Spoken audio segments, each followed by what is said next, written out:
Good morning everyone. My name is Pragya. I have 5 years of teaching experience in college. Today I am going to tell you about the history of internet. In 1836, a telegraph was introduced by Cook and Wheatstone. In this, communication are possible through the computer using dot and dash. Nowadays it becomes 0 and 1.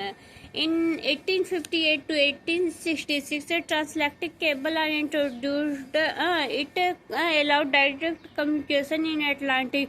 Today, today cables are main hub of communication. In 1836, a telephone was introduced by Alexander Graham Bell.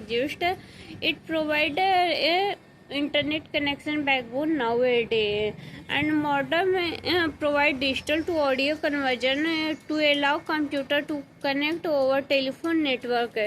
In 1957, US founds ARPA within defense, which build US skill in computer and technology. USSR launches Sputnik. In 1962, ARPA contract from private sector to university and laid the foundation for what would become the ARPANET.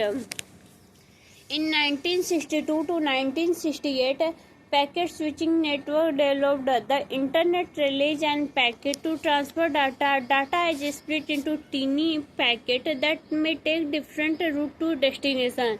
In 1969, ARPANET commissioned by DoD for research into networking.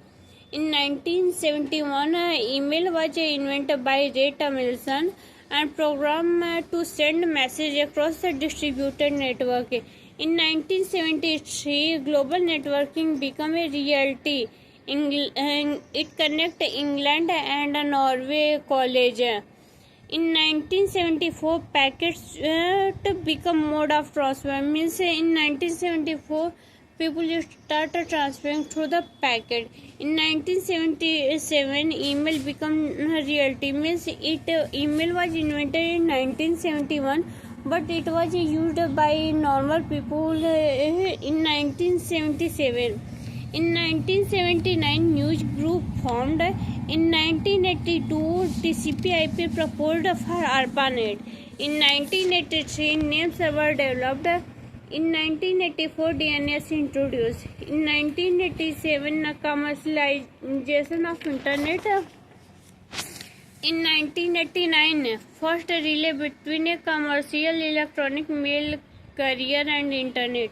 In 1990, first search engine Archie developed. In 1991, user-friendly interface to Internet established. In 1992, multimedia changed the face of Internet. In 1993, WWW revolution truly began. Thank you.